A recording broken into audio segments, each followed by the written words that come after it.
Welcome back to All Things Business Book Review. And we're reviewing Beach Money. And we're so excited. We're going through chapter 22, 23, and 24 tonight. So I hope you guys are excited. Hope you guys read and got through it. And if you haven't got the book, get the book. And we are so excited. Listen, if you haven't not subscribed, a lot of you are watching, but you haven't subscribed yet. So please hit the subscribe button and hit the thumbs up button. All Things Business Book Review of Beach Money. So thank you so much for watching it today live. And we also want to say, please leave a comment. We love reading comments out there from people around the world on what you guys are getting out of the book and also this channel. So please, Beach Money. All right, tonight in the studio, we're going to be joined by Miss Kathleen Williams from Sacramento, California. Are you there, dear? I am. How are you, sir? Good. Thank you for being on the call tonight. We appreciate you so much. And down south of California, south of the state there, we got Midwest, I guess, part of the state. In Fresno, California, got Mr. Harrison Mills. How you doing, sir? Hello. Doing well. And yourself? Good. Thank you for that beautiful smile. And last and certainly not least, Miss Roxanne Corlejo, who is over in San Antonio, Texas. How you doing? Good evening, everybody. Amazing. I'm so happy to be here with you today. We're so happy to have all three of you guys. You guys all have nice, beautiful smiles. So, ladies and gentlemen out there around the world, we're going to go into chapter 22 on page 106 of Beach Money, Creating a Dream Life Through Network Marketing by my dear friend, Jordan Allen. So with that said, we're going to go into chapter 22. The first paragraph, he talks about a book that his mother told him to read. I'm going to let you guys talk about that first paragraph there. What did you guys get out of the first paragraph about the book? This is what happens if everybody did. What'd you guys get out of that first paragraph? I thought it was a fantastic paragraph because it's one way to teach the kids consequences. But it also, if you look at it as an adult, if we look at things, it teaches us consequences too. And makes us understand our behavior or our lack of behavior will result in some type of consequence. Yeah, it's almost like you tell your kid don't touch the stove, and somebody else saying they won't touch it, but when you said they do it anyway. Mr. Mills, what'd you get out of that first paragraph? You know, the simplicity of it, the adolescence part of it. Stomp on the cat, to the left. I just thought it was funny, which means don't stomp on the cat. Just the little bit. If you just follow the simple things, you would be great. There you go, Miss Corlejo. I don't know how you guys are so nonchalant as if that is normal. I thought it was the weirdest thing ever. I'm like, there's a book out there like that telling kids not to stomp on cats. Like, that was so weird to me. But I mean, it makes sense. It helps, like Miss Williams said, teach consequences. I mean, I never got read a book like that, but the second part of the paragraph, it talks about the guy who I remember watching this show back in the day. Bob Newhart had he was a psychiatrist, and he had a sitcom on, and every time his patient would come pay him a lot of money for his counseling, he was tell his, and I paraphrase, he says he would tell his advice would be stop it, and he went on to say stop it. So, and in the last paragraph sentence says, if I were to catch you doing something of some of these things, I would yell at them and tell them stop it, just stop it. What'd you guys get out of that second half? Miss Kathleen Williams? Just stop some of the things that you're not supposed to be doing. And whether it's in life or in business, just stop it. And there are people out there that pay big bucks to figure out that's all they got to do. But it takes those big bucks for them to say, oh. It's almost like if they don't have big skin in the game, they don't listen. When you give somebody something for free, they don't take the advice, but once they pay for it, they have to take it. They tend to sit up and listen to it. Mr. Mills, what do you think about that? I always kind of look at the big picture because I'm figuring out, like, why are you telling me about Bob Newhart? That's my thing is what I was thinking. But I was like, it's his way of saying, are you coachable? Can you be coachable at this moment? Because that's what we're about to dive into. So it's almost like put the gloves up, roll those cuffs up on those sleeves because we're about to get into it. There you go. Miss Roxanne.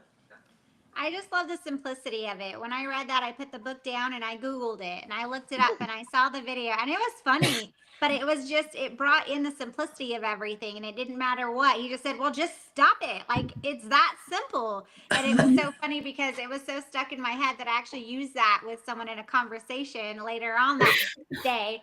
And I just said, just stop it. I'm going to go to page 107. Don't do these things. He said, number one, don't make excuses for what you do. In other words, never apologize for being part of the network marketing profession. And so many people do that. They make excuses and they justify or they downplay what they do. And he says a little bit later down there, this is a real business with real potential, and it has the benefits to be our astonishing appeal to so many business owners once they understand it. So he talks about that. Don't tippy-toe into this business. Go in and be proud of what you're doing. Miss Kathleen Williams, what do you got to say about that first paragraph or so?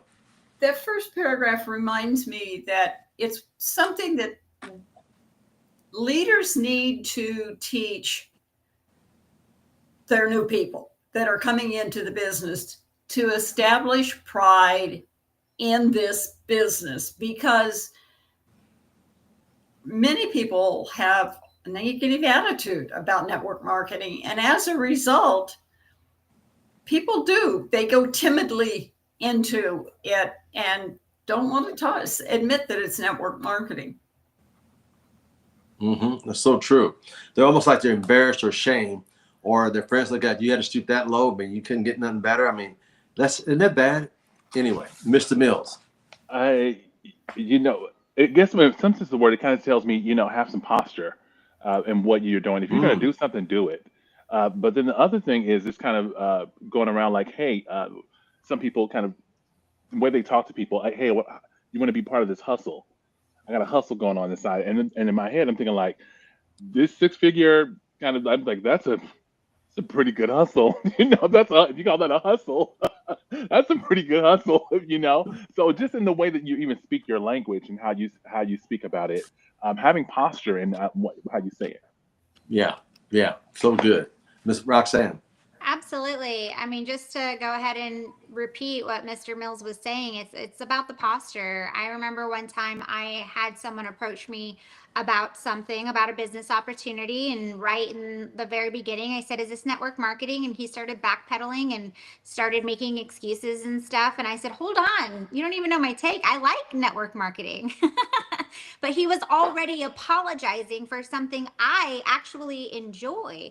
So then it's starting to make me second guess. Hey, should I be enjoying this? Well, not me, but normal people might second guess. I was still like, I like network marketing. You didn't approach me that way. I didn't know. So absolutely, just stop apologizing for what you believe in and what you stand for. Absolutely. I stand for those flowers in the corner of your picture there. I like that. Number 2, he says, don't cut corners on the important things. And he talked about he could shout. And the whole thing about cutting corners, people cut corners, and I'm going to drop down a little further. It says, by not going to your company's convention is a bad idea. Cutting corners when it comes to Starbucks. You can cut corners when it comes to eating out. Cut corners when it comes to cable bill, downgrade to a lower package, or eliminate it altogether. Cut corners when it comes to completing and remodeling projects. Even cut corners on Christmas gifts. And he says, but don't ever cut corners on your personal development. Don't ever cut corners on attending your annual convention. Don't ever cut corners on tools that you need to build your business. Wow, Miss Kathleen Williams. The thing that as I read through this, it was like, there are people, whether it's network marketing or any business, will cut corners to make that 2 little pennies, but don't realize, especially in network marketing, your company conventions, the tools that the company provides for you, the resources, the training materials, and your self-development, depending on how you're spending money on your library for self-development, is the biggest tool you can give to yourself. And definitely don't cut corners there. It's not an expense. It's an investment. That's right. Invest in your future and dividends well to come later down the road as well as now. Mr. Mills. It's bringing in instant gratification. That's when most people start to cut corners. You want to get there so bad and get there, but then having a good foundation is always just key. And if it's not great and you haven't built that foundation on something, it's going to crumble. It starts to crumble just from cutting corners. I'll go with it. I look at it this way. Usually the houses that a lot of people build up, they pop those suckers up so quick. It's just like this. I was like, I can blow on them probably. It took 2 or 3 months and you're done with that building. I was like, where's the inspector? But just like, things like just cutting corners because it's all about the money. We want to get it up. Forget about the lasting part of it, that this is someone's home, a place that I'm going to stay. And so why not do that same thing through MLM or any business that you're in? If it's a place that you're going to stay, dwell in it. Don't cut the corners. Build something that's a lasting foundation for you so that you can actually prolong for 10 or 15 or 20 years or so. That's so true. I've seen people come and go in the 36 years I've been involved. It blows my mind. I've had people go and come back again 3 times. And if they just had stood still and just concentrated and dug into personal development, where would they be today? Start, stop, start, stop. It's like planting a plant, pulling up every 6 weeks and looking at it, putting it back in and just keep, it's so true. Thank you. So that was really good. Miss Roxanne Corleo. How we do one thing is how we do everything. And if we're cutting corners on the important things in our business, we're doing that in our personal life too. I was talking to a friend earlier today, and she had to convince her cousin, who is 69 years old, convince her to go to the doctors because she knew something was wrong with her. She had to trick her to go to the doctors, and she said she didn't want to go because she ended up spending $350 and was upset when she had several infections. But she spent $350, and she goes, "Cousin, you just spent $300 in furniture for your home. Why are you just neglecting all the important things?" And we do that in business and with these company events. You're so worried about the money you're spending to get to the events, but you don't stop to think about the money that you're missing out on by missing the event. Right. And I always have a saying, what got you here at this level, you won't get you that level. It's amazing she spent $300 some odd on furniture and she won't spend on her health. So wait a minute. So let's say you rather sacrifice your health for new furniture and won't be around to see it. It's another way of looking at it. Crazy. I'm going to go to the number third question on page 108. Don't quit when things get rough. One of the things I can guarantee, I'll say it again, one of the things I can guarantee, things will get rough. Boy, howdy, do I know that. We all do.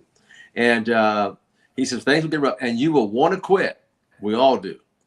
You will want to quit many times. I can attest to that. And I have seen people quit at every different level. I can attest to that. Every different level.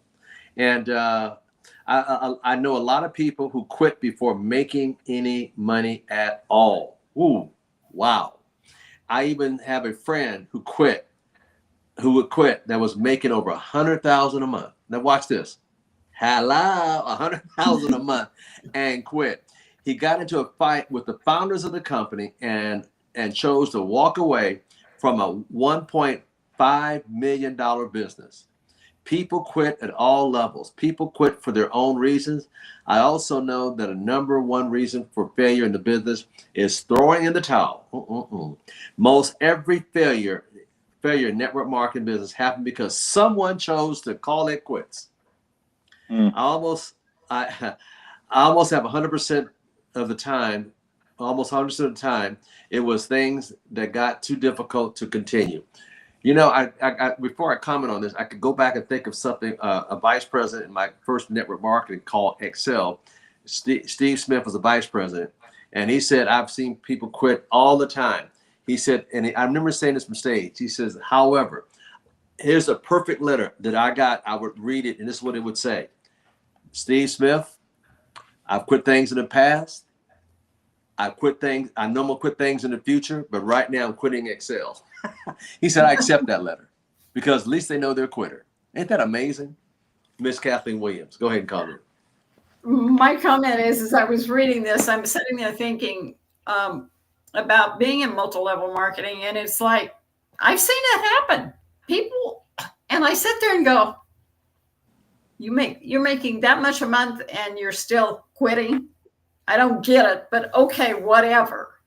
But there's people they quit the minute it gets hard, or the minute they don't like a decision that the company makes, or change a product or discontinue a product. They quit.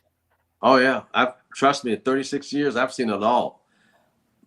All of this, Mr. Williams. I mean, Mr.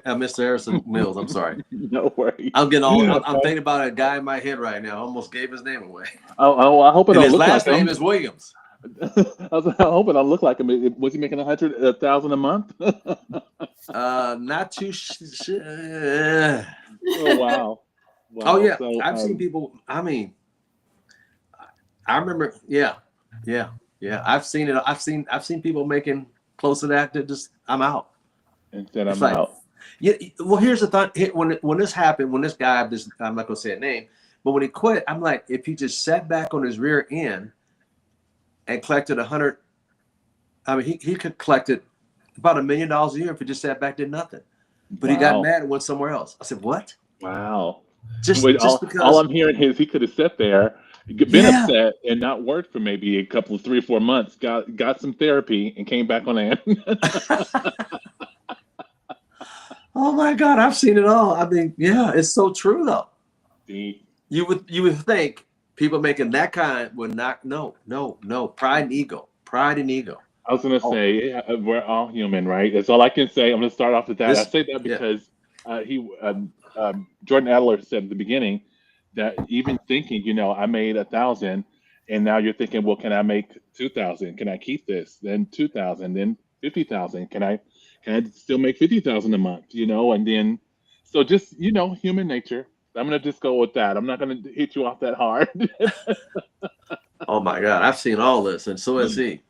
And you would think that, why don't you just? And when I saw this guy who walked away from the company, making some crazy income, I said, why don't you go somewhere and sit your butt down and just collect the residual checks every month?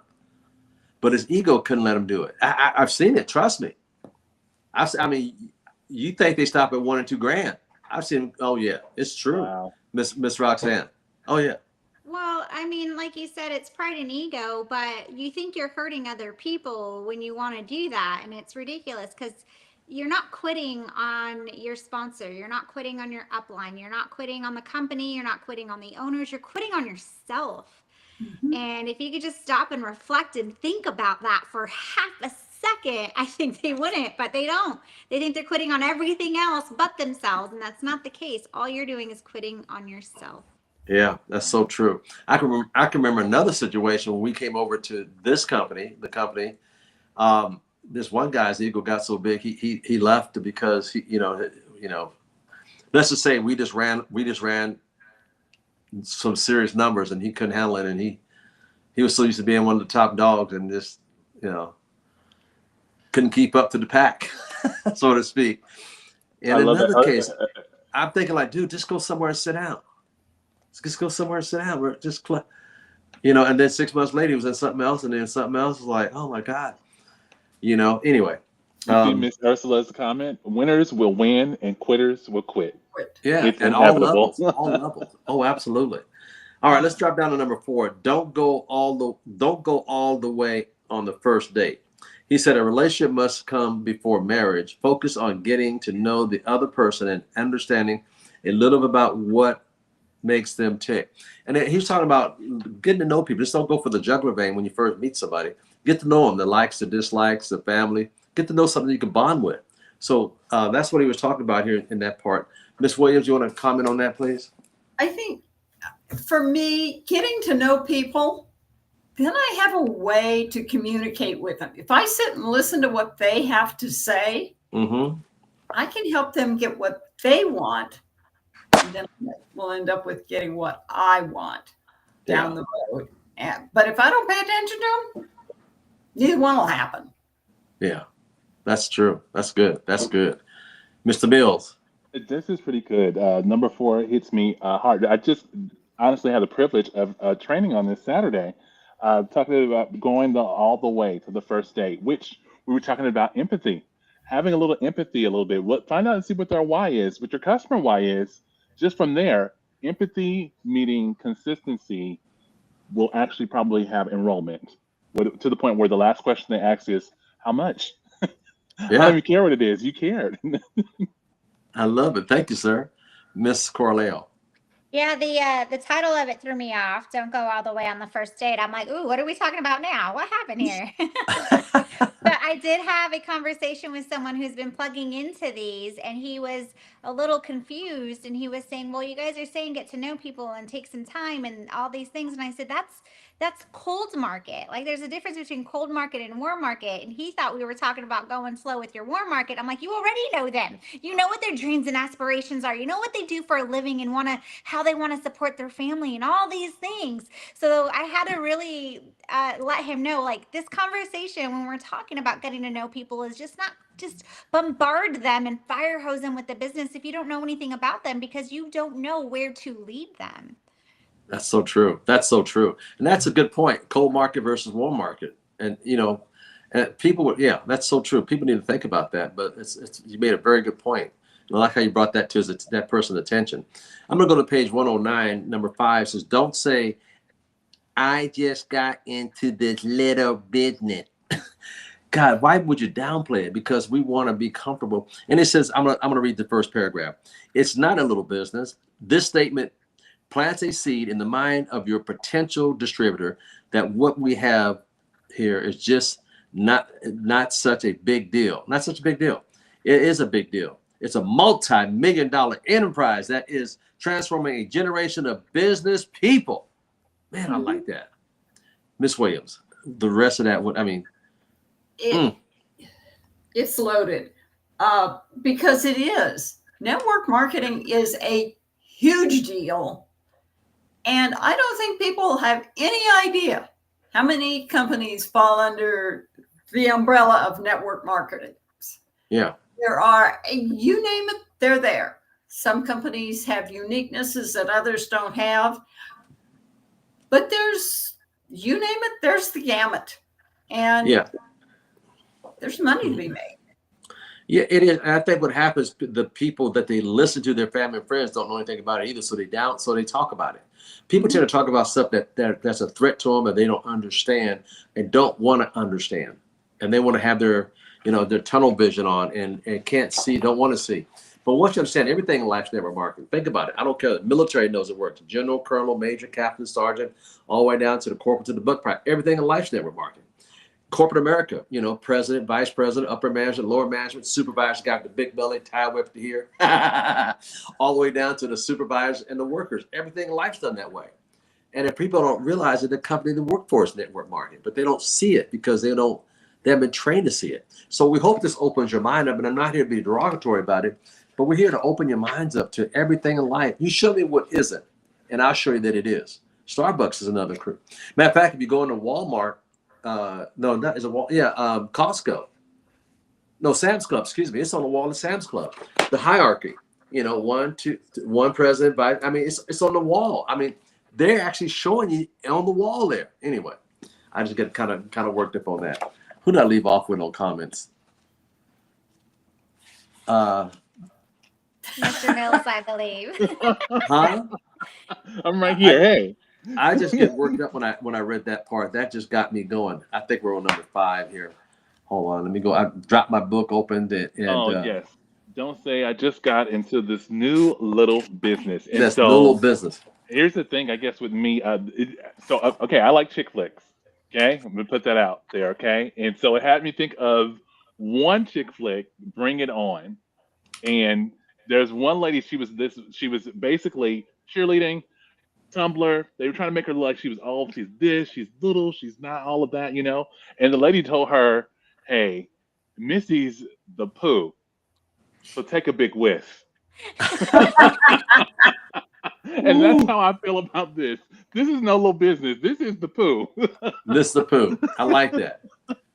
Miss Roxanne? I got to follow that. Thank you, Mr. Mills. Yeah, you got to follow the poo.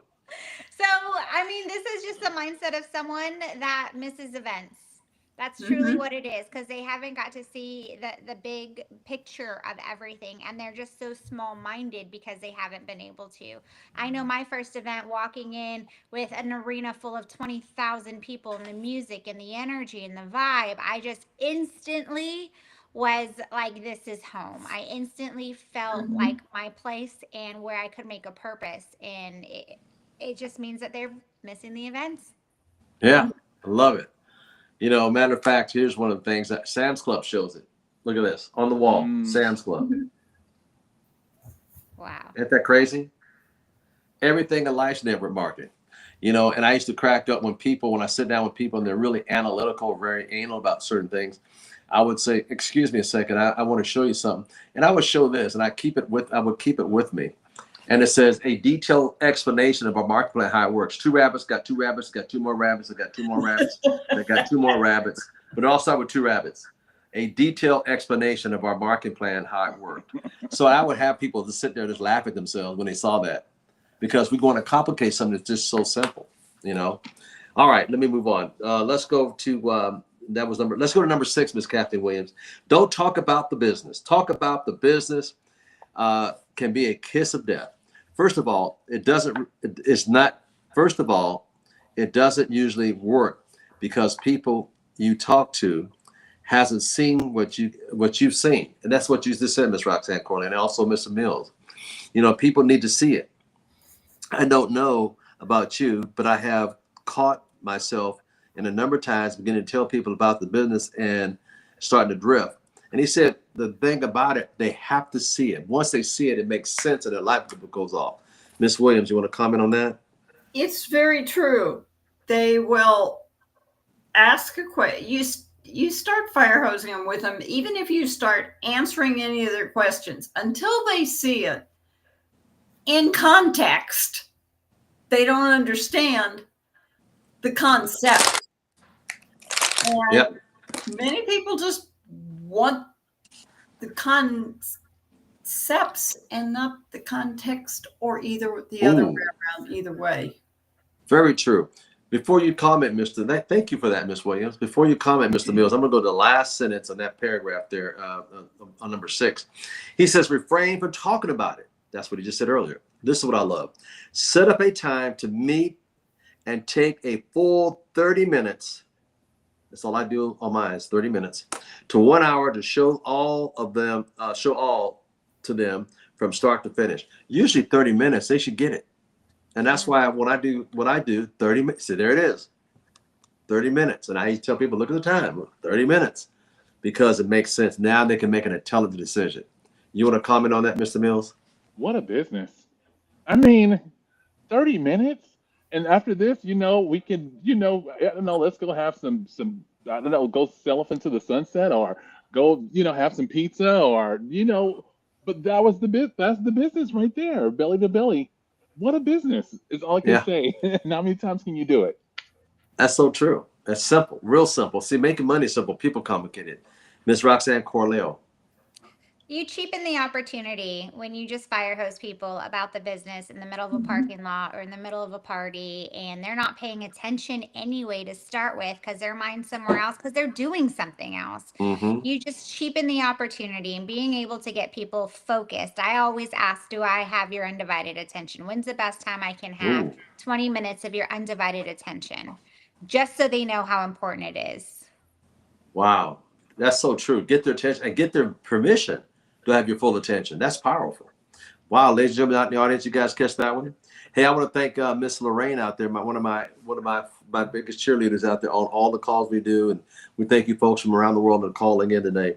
Number 7 says this, Miss Williams. It says don't do nothing. Imagine a business where everybody did nothing. This is what happens if everybody did. So he talks about if everybody did nothing happens. I mean, it's pretty obvious. What do you want to say on that? If nobody does anything, you don't get anything. And network marketing is a business, and businesses have to have customers and revenue. And if you don't do anything, you're not going to have either one. Yeah, it's so true. But a lot of times people get in and think they don't have to do nothing, or they go after that one person. I'm gonna go after Mr. Mills. I know if I get him, I'm gonna make a fortune. And he doesn't come in, they quit because they're relying on one person to get in. Or I'm gonna go get this female named Miss Roxanne Corley. I know she's a fireball. I'm gonna get her in. I'm gonna make a lot of, and that's all they hope for, that one person, and then they quit because that they didn't get that one person. But anyway, you got to keep going. Let's go over here. Let's see, Mr. Mills, go ahead and comment. A comment on this? Okay, it has me thinking of employee standpoint. You got to clock in. You know, if you don't clock in, you don't get paid. Yeah. You rush all the way to get, sometimes even coming in late, but you make sure you clock in, even if you're tardy. So why not do it for yourselves? You know, you have to clock in. You know, even if you are tardy, I don't feel like doing it right now. I don't feel like doing it. But I'm going to clock in and ruffle through this, whatever it may take, you know, but you do it. Yeah. Isn't that amazing? We'll do something for somebody else 8 hours or hate it, and then we'll come an hour in the evening for our own self. That doesn't make any sense to me. It's just, people just, I don't know. That don't make no sense. Anyway, I'm going to go to Ms. Roxanne. Number 8, don't stalk or bug people that tell you no. I was at an event recently that over 200 business owners. A young professional photographer walked up to me and talked to me for a few minutes. She asked me what I did. I told her that I would have to, I told her I may have well said I was a vampire. And the cross came out. You want to come in? This whole thing, it's interesting when you tell people what you do and they have this weird look on their face. I have no interest in recruiting you. He told me I had no interest in recruiting you. I just, you know, sometimes you just told people what I call a zinger. Miss Roxanne, you want to comment on this? Absolutely. I love it that he goes, whoa, whoa, whoa, whoa. Because, I mean, going back to what Mr. Mills had already said, it's about having that posture. You're cheapening the opportunity by trying to convince someone who doesn't want to do it. If I had a stick of gum and I offered it to you and you said no, why would I sit there and try to convince you to take my gum? No, it's mine anyway. I was trying to be nice to you. And so, like, it drives me bonkers when people try to convince, and I tell them that is not our job. And I do the same thing. I was in a newish city and someone asked me what I did. I told them what I did. And they're like, oh, are you the girl like that's trying to go out and recruit people? And I said, absolutely. And I said, why, are you interested? And she goes, no, no, no, no. And I was like, okay, that's why I didn't ask. I like that reverse psychology. I like that. I like that. I like it. I like it a lot. I like it. Let's go to page 111, number 9. Don't settle. Most people shrink their dreams down to meet their income instead of building their income up to meet their dreams. Selling means giving up on your life. You were born to fly. And I would have, I was told once that God will not give us dreams that we weren't meant to fulfill. Wow. Wow.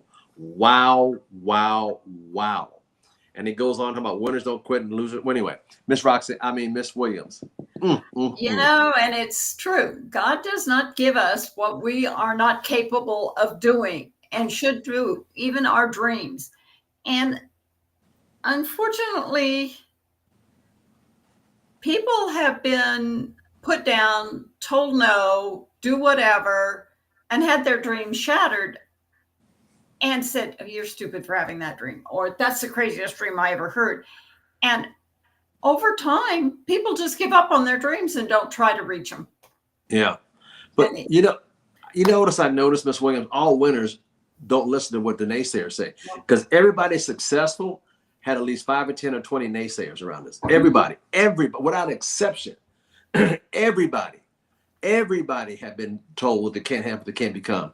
You're stupid. You're going to jail. Oh my God, what are you going to do when it don't work? But I mean, we've all heard it. Every successful person has always, but the real true leaders will rise above the clouds and poke that above the cloud and continue on anyway. I remember that lady in Rose Lake in Little Rock, Arkansas, from this day, I mean, many decades. She said, sometimes you just got to go on ahead anyhow. And when we said, I would crack up with that Southern accent. But the key of it is you got to go, a leader is going to go on ahead anyhow. Yeah. And I'm going to read this before I get to you, Mr. Mills. He said, selling is a defeat. Selling is giving up. Winners do not give up. And most people settle. Most people stop trying. Most people lose heart. And this is why most people don't make it. Mr. Mills. Yeah. This is when I say it's speaking to me in so many ways. It's so encouraging to know that I'm a winner. Yeah. is what Yeah. is what I hear, because there's so many opportunities to give up. There's so many different reasons that you can't. But why? The other thing is, along with it, is living from the inside out. What are you vibrating? What are you letting inside? What are you listening to? The crowd. What kind of environment that you are you putting yourself in? What kind of people are you hanging around with? What's that saying? If you're the smartest person in a group, you need to find another group. That's You right. know, you need to find a different group. Find some people that are smarter. I want to be the dumbest one in there Yeah. because I know that you've been somewhere that I'm trying to get to. Mm-hmm. So true, sir. So true. Let's flip over to page 112, and we're going to chapter 23. It says strategy for creating beach money. And strategy number 1: focus on on your distribution. And in the first paragraph, it says one big myth about network marketing is that you need to be very good at sales to succeed. This, ladies and gentlemen, around the world, listen to this. This is completely false. False. That's right. I know people with terrible sales skills who have created a fantastic wealth in network marketing, and I can attest to this. There was a gentleman, I'm not going to say his name, and he's probably watching. He's in another company. Actually, I have other companies on my calls watching us for our training stuff that we do. And this guy couldn't. I mean, I remember we were on the road one December doing a wrap up in Excel, and he was at the. We went up. The 7 of us went up, and he was the last. Well, he was almost one of the last ones to speak because we did by seniority. He had the least seniority, and when we took all his material the last day of a tour we were doing around the holidays. We knew his material because we were all together for about 10 days on the road, flying to different cities. And we took all this material. We decided to get together, and he freaked out. He got up to the podium. He was holding it with both hands and shaking his. Well, ladies and gentlemen, I don't know what to say. They took my material, and he sat down. and this gentleman built a big organization and did no public speaking scared him. He would never. He was not a talker. So this is very true. Miss Williams. Oh, I'm sorry, Mr. Mills. Was it? It's Miss I'll Corleo. go. It was Miss Corleo, but I'll Miss go. Corleo. I'm Miss sorry. Corleo. I'm so engrossed in this. I knew this was going to be a rich conversation. I'm getting lost in my past and things, and No I'm getting worries. excited. This is really rich for me. So it's really blessing me tonight. I hope it's blessed you guys around the world. But go ahead, Miss Corleo. I'm sorry. No, I can really relate to this because my background is not in business or sales. My background's in biology. I'm a big old nerd. I got my degree in biology. I worked as a biologist for the federal government.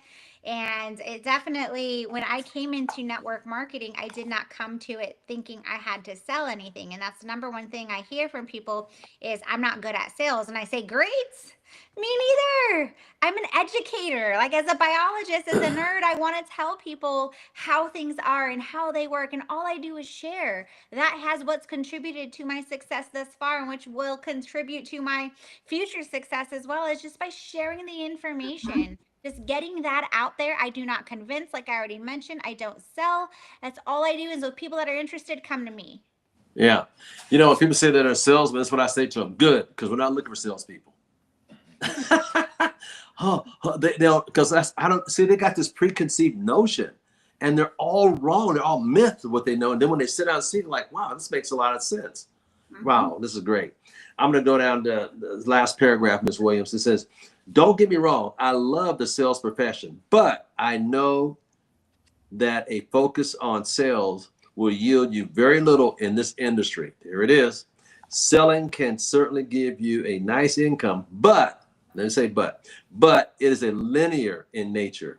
See, you're making money, you want to make money residually, and that's where the money's at. He said, if you stop selling, you stop making money. But in our industry, it's called residual-based income. You do it once, you continue getting paid. Then we'll go over to page 113. We'll actually open up for questions, Ms. Williams. My first strategy is to create freedom that comes with beach money, is to focus on distributing rather than on sales, building people up, getting to know them. Ms. Williams. And it's so true. I have seen people that have fantastic sales experience and have been at top of multiple companies Mm-hmm. and just did nothing in network marketing. They said, no, you don't. And they have said to me, you're doing it wrong. You're doing it wrong. You're doing it wrong. And I looked at them and went, okay, I'll continue to do it my way. Thank you. Because I'm drawing a residual income check and you're not. Yeah, ain't that crazy? Yeah, amazing. Okay. Mr. Mills, I'm going to go. He says, halfway down the page on 113, he says, here are two different that illustrates the difference between sales and distribution. Number one, he talks about the Coke bottle. What'd you get out of that, sir? So the one main thing between the two, how do I put this? there's a salesman I know that is very much he basically let me know who he was, and that through this industry, it definitely will show you who you are, whether you make an offer one or offer two, right? Between the two. And what is important is this, is that you are who you are. And so he got to the point where he could do linear. He can get it great. But when it came down to the part of when we're talking about empathy, of actually seeing someone, of actually talking to someone to get him on a team, he couldn't do it. It wasn't there. But he was great at the selling thing, that's what he did. So anyway, Lights I always on. say that it just shows you who you are, but it would just make something out of you. It reveals the person of who you really are. And unfortunately, sometimes you can't help people go past where they're at because who they are, and they're not willing to learn something different that could change all that for them.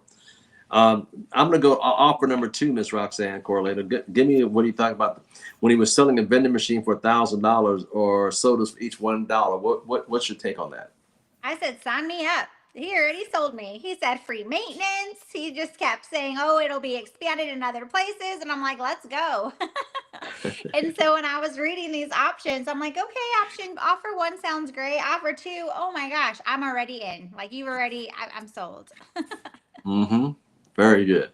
Let's pop over to page 116. Beach Money strategy number 2. Focus on passive, non-linear income versus activity, linear income.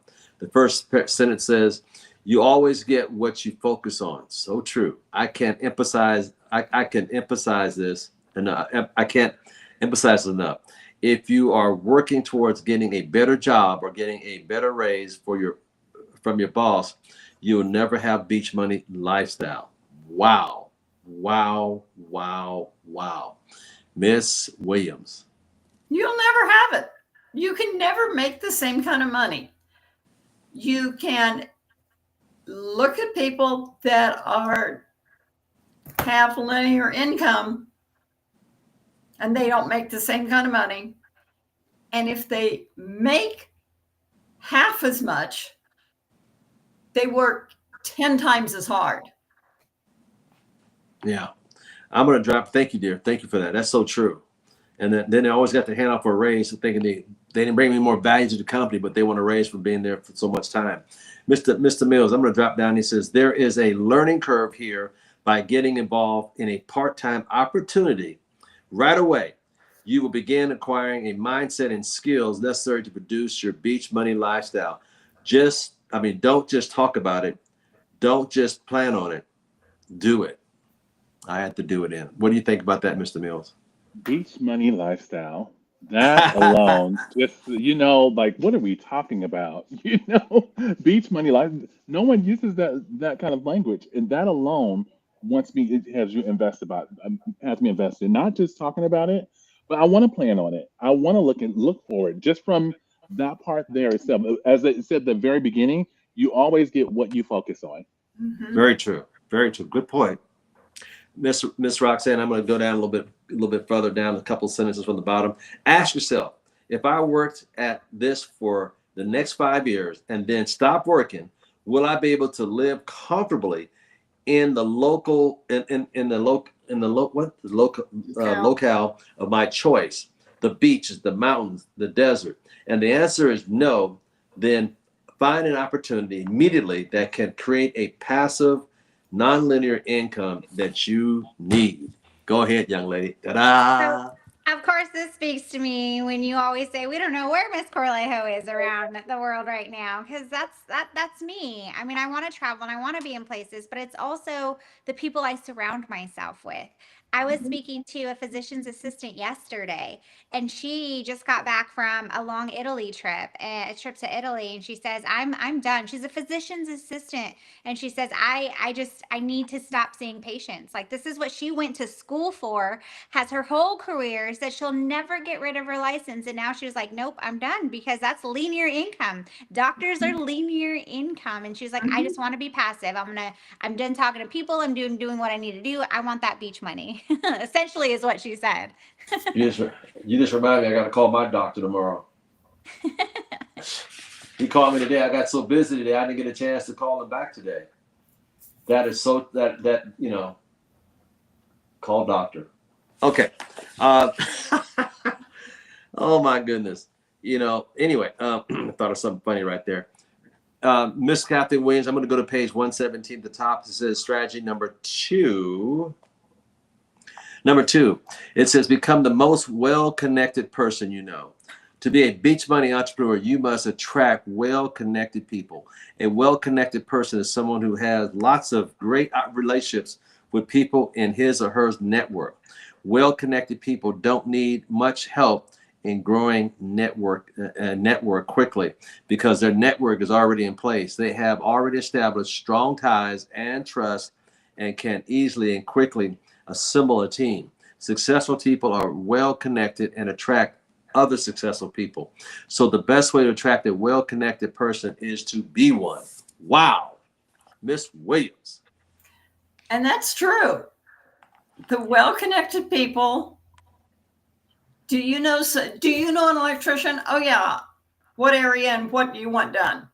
And they'll pick up the phone and call or give you their number. The window washer that you've had tremendous success with, share it with people and they'll continue to share it. And when you need something, share it with a realtor. You need a realtor, you've got a connection. Yeah, that's so true.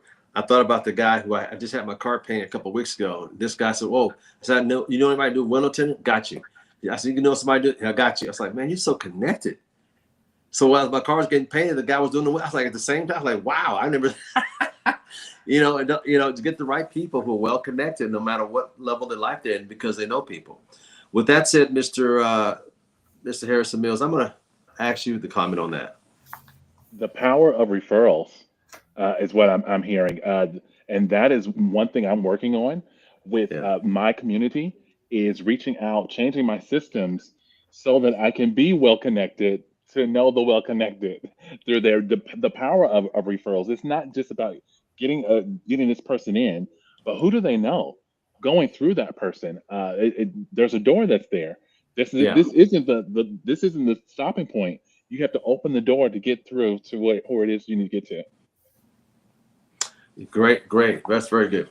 I'm going to go, Miss Corlejo. I'm going to go down to the bottom of the page, and a dear friend of mine, it says Presley Swaggerty, multi-million-dollar year earner in Dallas, Texas, said this: of all the entrepreneurial opportunities available today, the best is network marketing. It gives the common people the chance with very little risk to build a income generating business that can produce financial and time freedom. I grew up dirt poor with no dad.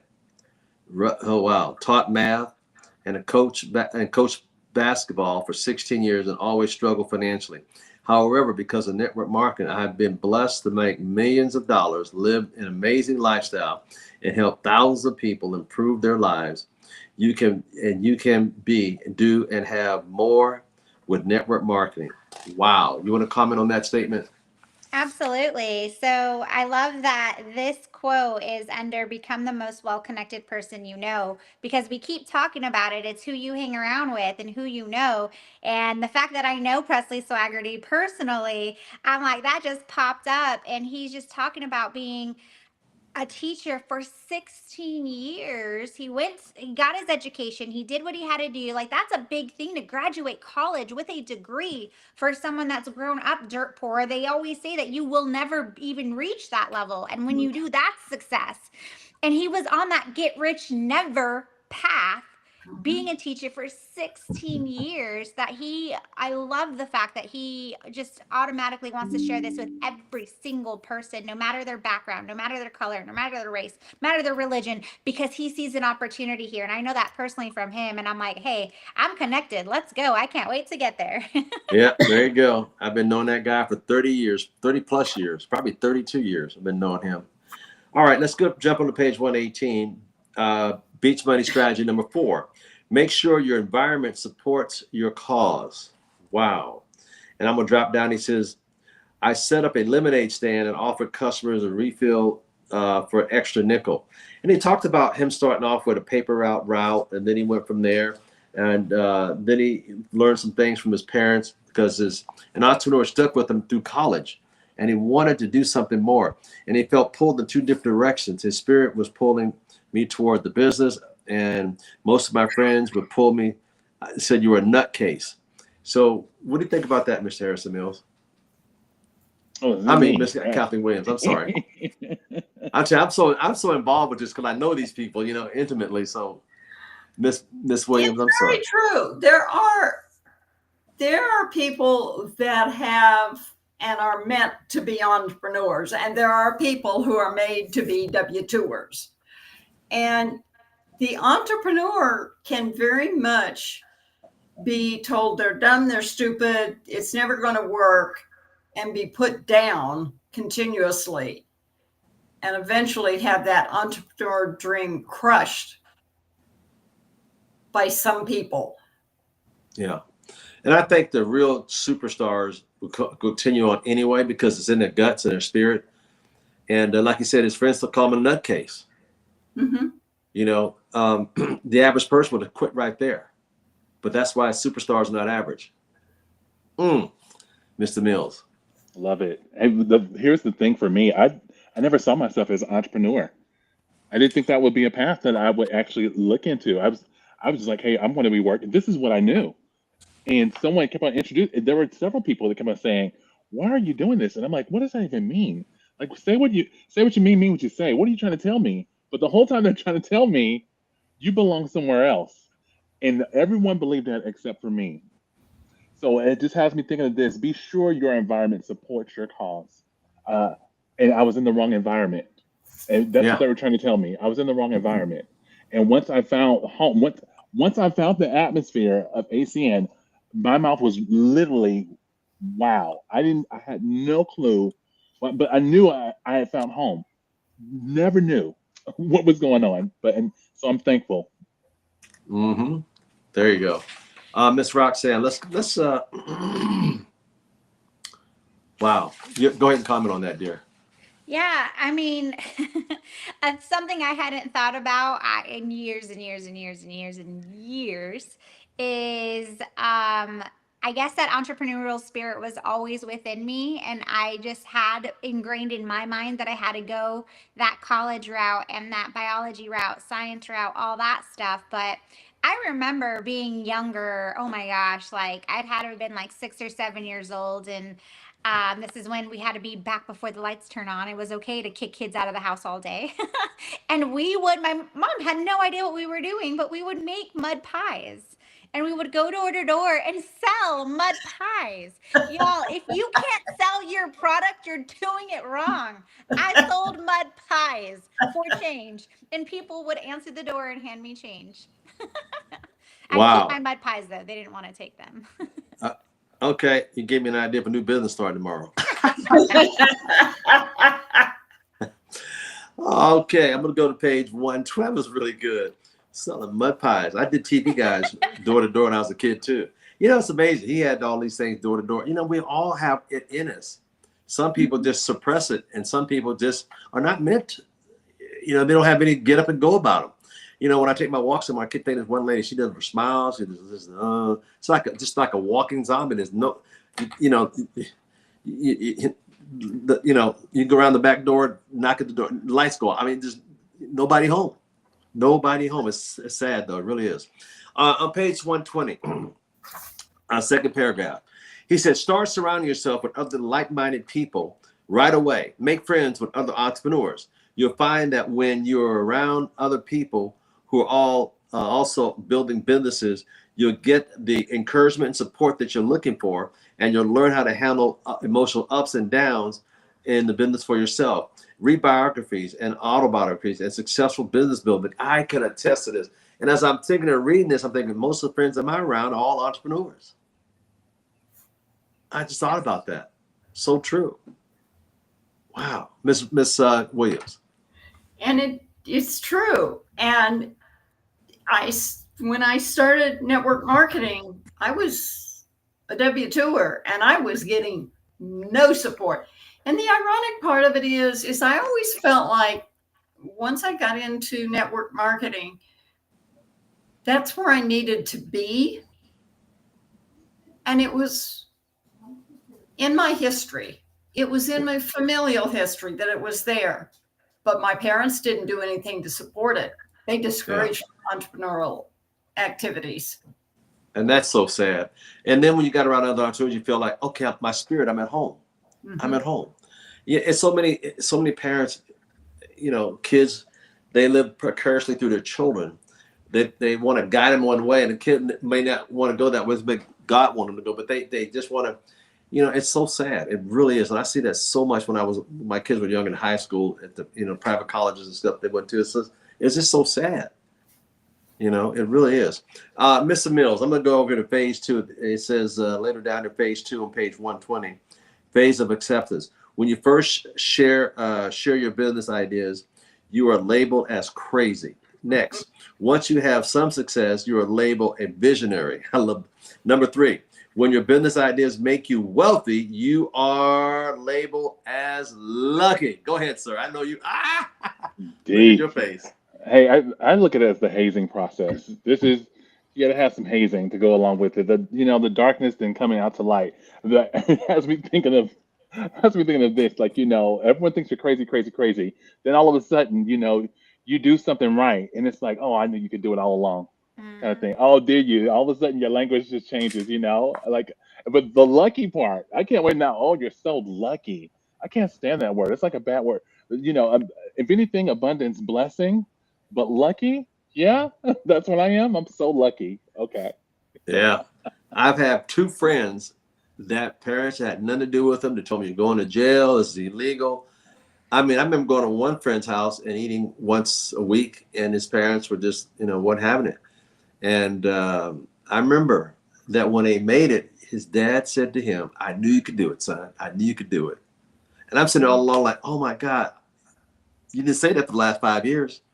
Now you changed this too, but it's amazing how that happens. Miss Roxanne, it says also realizing that I was going to say that Miss Roxanne Corraleo, she just sold 2 more mud pies. You're still in business. Go ahead and comment on that one, because I know you want to comment on that one.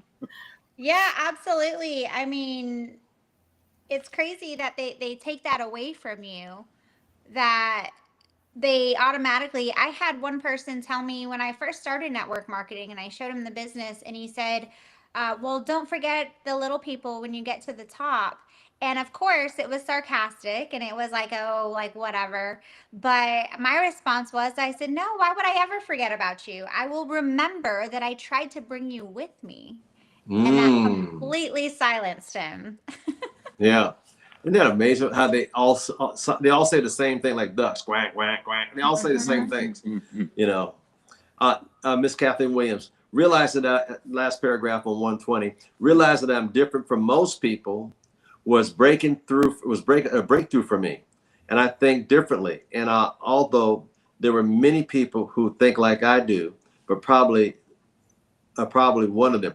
But see, a lot of people don't have a breakthrough because they're so busy being content, trying to fit in with their friends, try to not stand out, try to think, hey, I'm not trying to be better than you. And I don't know where people get this insane thinking from, but that's what they say. And at the bottom of the page, it said about once every 2 or 3 months, I would take a retreat with successful business entrepreneurs, we usually go for fun places, and many like the beaches like Lake Tahoe, San Diego, Hawaii. Wow. Ain't that amazing? But he went with other entrepreneurs because he had to break away from the negatives, naysayers. Go ahead, Ms. Williams. I'm sorry. And if you don't break away from the naysayers, they're just they try to pull you down. And it's like, no, this is my track and I'm staying on my track, whether you like it or not. And you may all be wearing red and I'm wearing purple, but too bad. That's my color. It's entrepreneurs are different and have walked to a different beat all the time. Yeah, so true. So true. I like that. I like that. I'm going to go to agenda number 5, make friends without an agenda. Mr. Mills, the second paragraph says, make friends, not to get business. If you make friends to get business, you will lose friends as fast as you make them, and you'll probably not get much business. My friends love to do business with me because I respect our friendship and don't expose our friendship for personal gain. Exploit.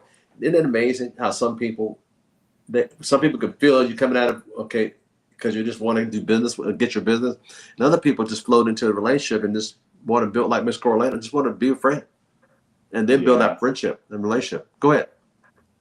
It just has me thinking of high school boys. Being that I was a boy, boys can be stupid, and especially a group of them, to get the girl's number. All they want to do is get the girl's number. It's not, the agenda is to get the girl's number, not what it should look like. Like this, that. It's like, it's a compete kind of thing, It's like, how many numbers can you get? Now it's not just getting her number.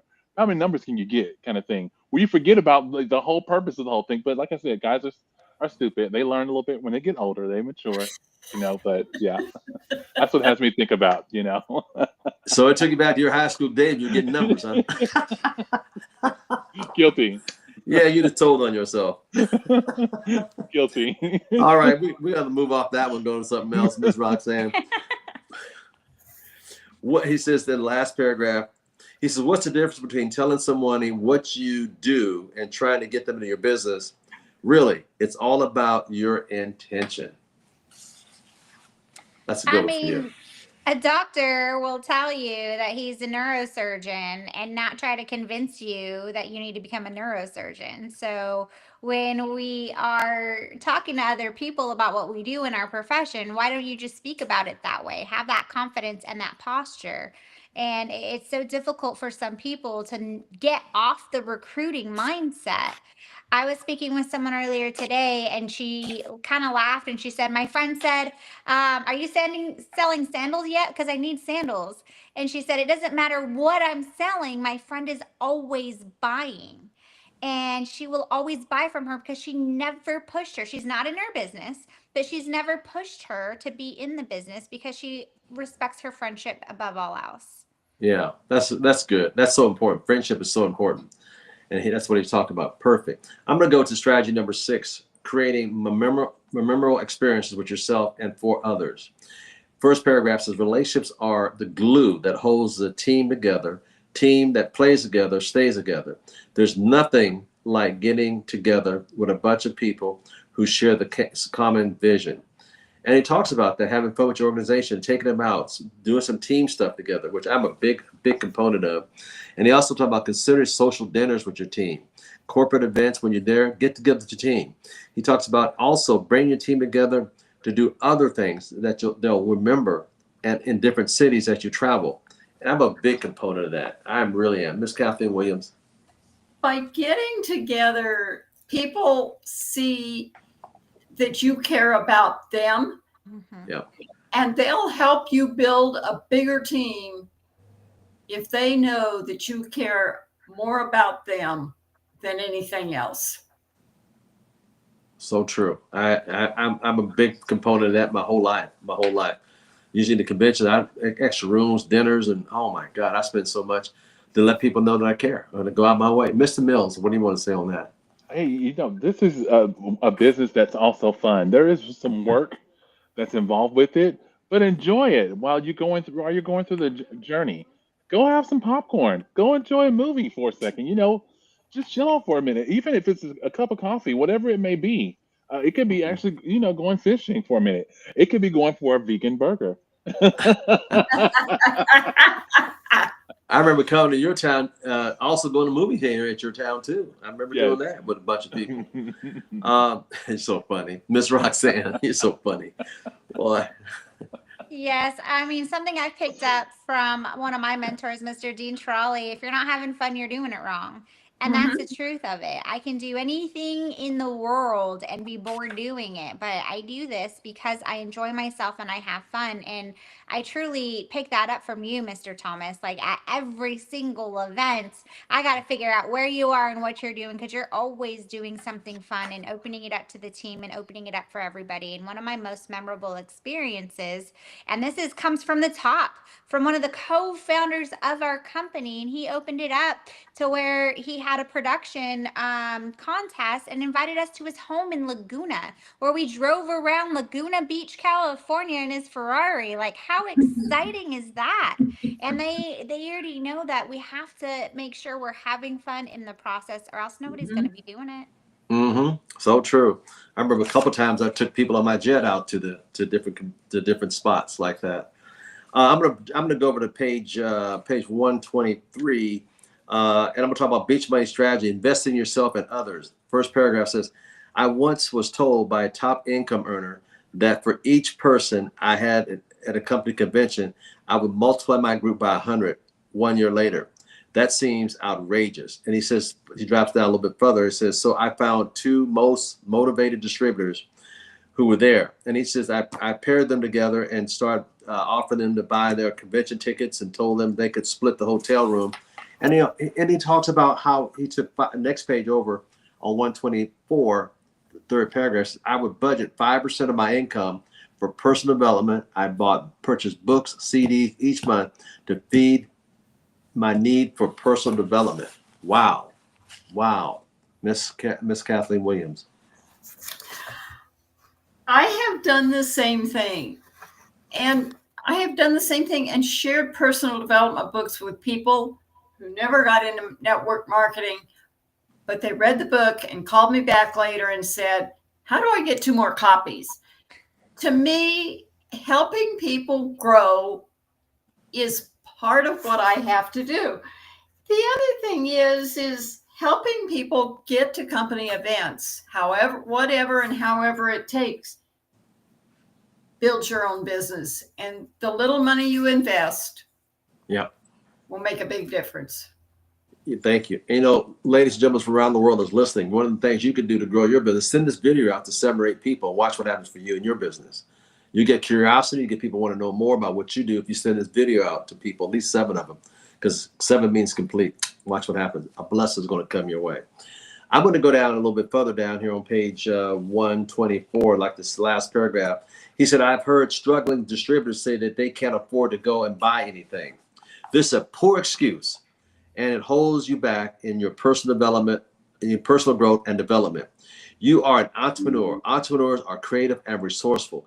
Go to the library, split the cost with another distributor until you can afford to buy books and CDs yourself.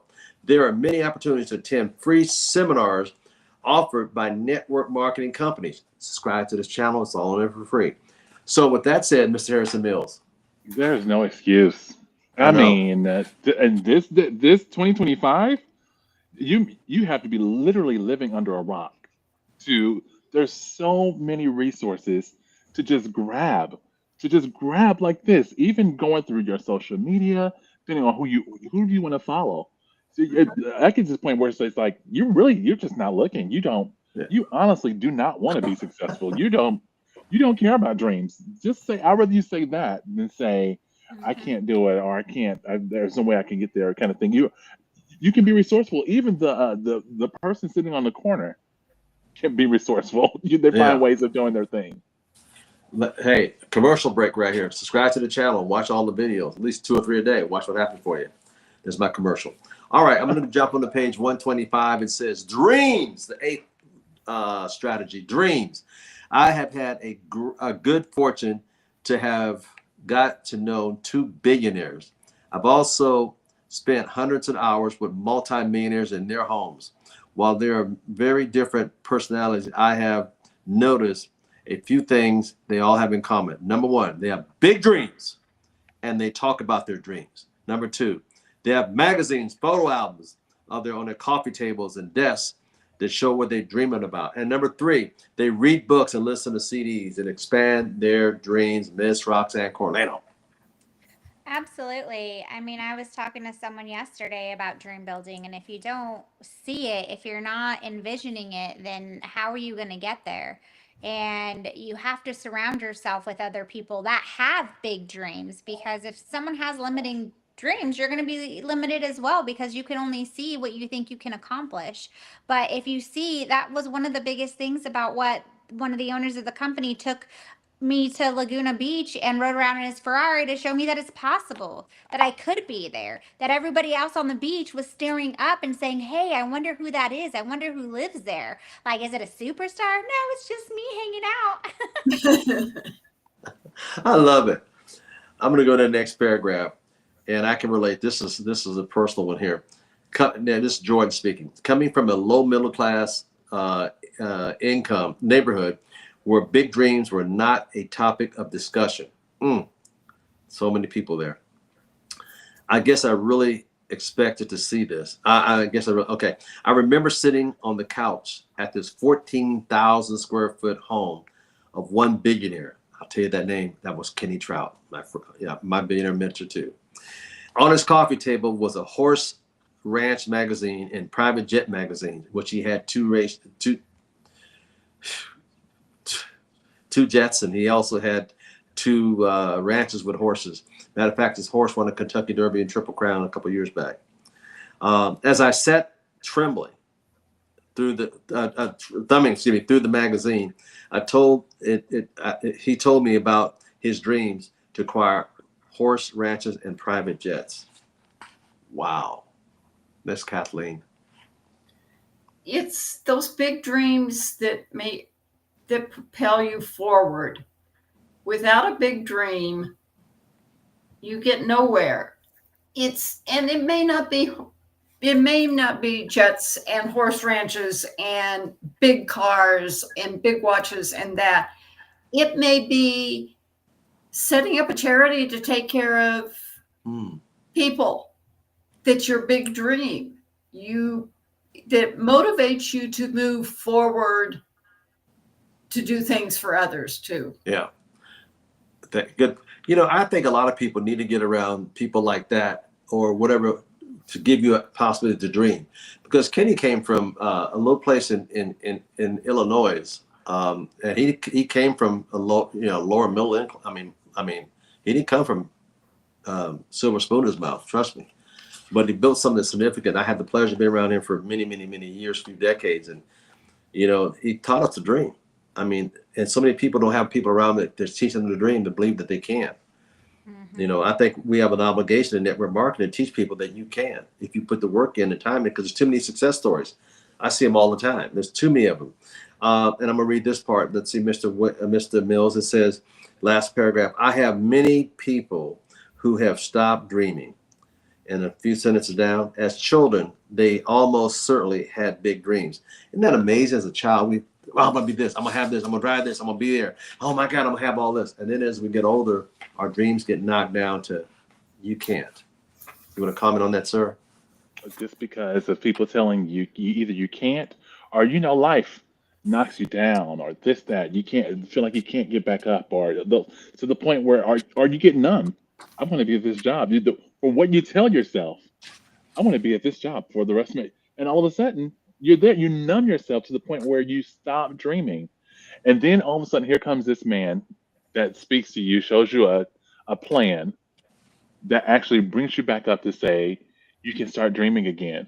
And it's like, is it really true that I can do that? I say that sometimes for myself, some things that I've dreamed about and that actually happened, to the point where I would have imposter syndrome, meaning this is actually happening. I am in this, like what I just asked for is actually happening. And sometimes I have to pull away and just say, almost God telling me, rest in it. Rest in my promise.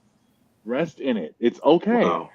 just accept it. Yes, you are living. You can pinch yourself. This is it. Yeah, this is it. I love it. That was good. And he also says on page 120, I am giving you the permission to dream again. Folks out there, we're giving you the permission to dream again. You can dream. You can have it. Why not you? If somebody else did it, why can't you do it?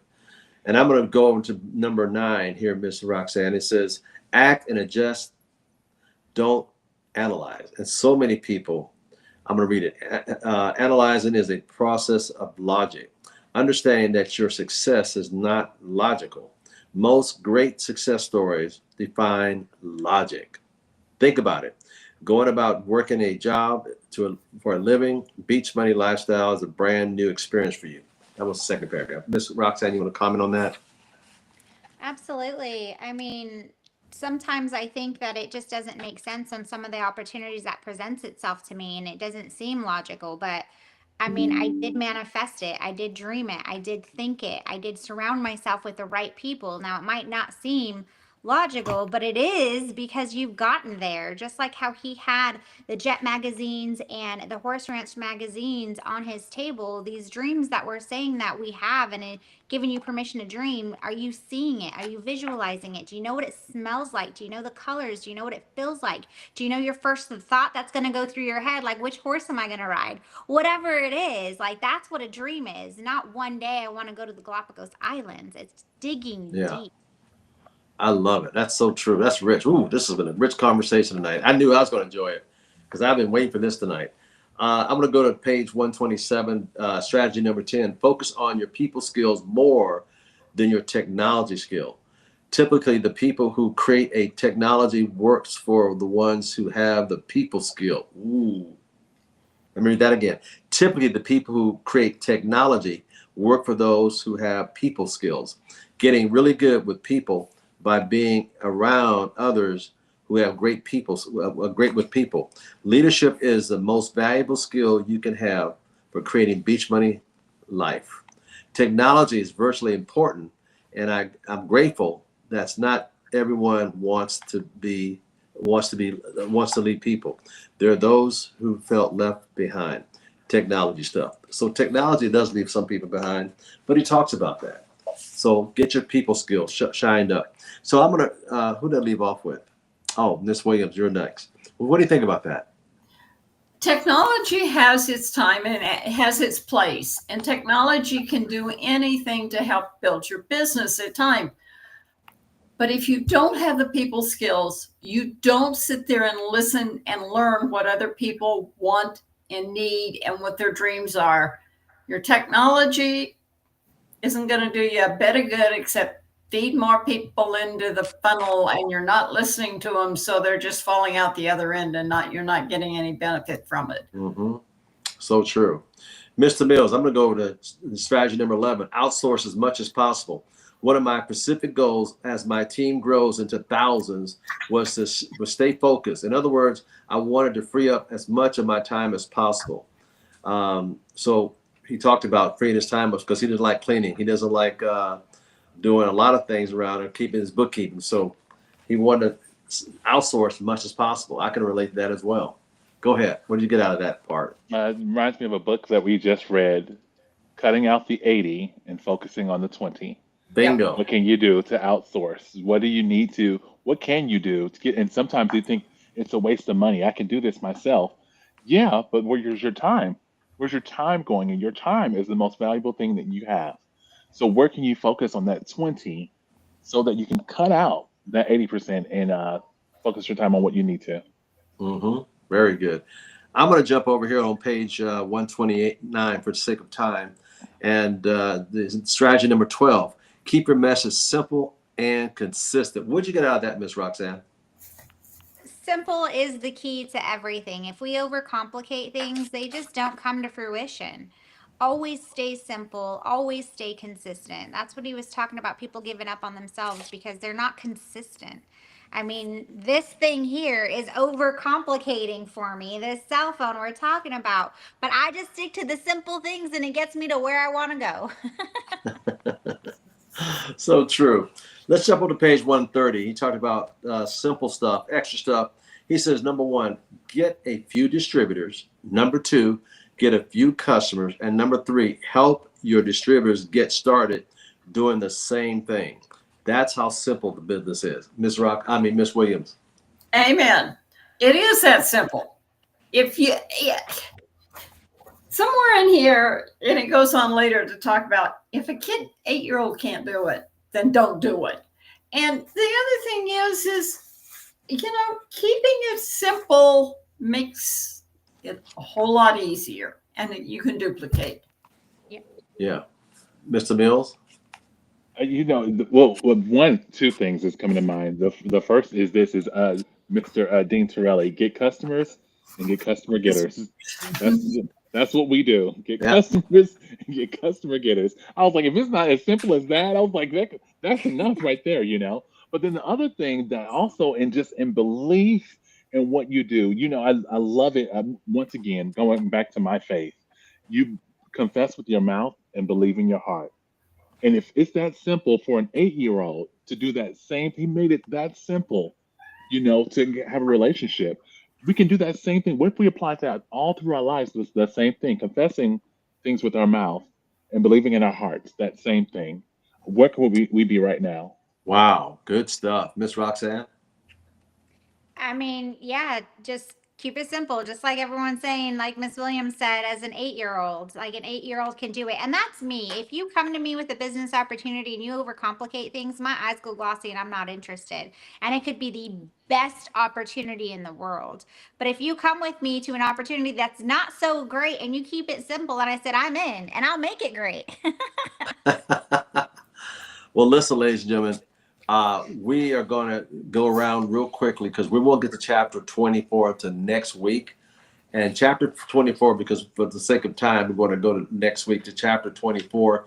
And a bonus chapter called Ask Jordan, we'll do that next week on the next call because we've taken enough of your folks' time around the world. We appreciate you hanging in with us, but we also want to be mindful of the time for everybody. So we're going to go to chapter 24 next week and also Ask Jordan.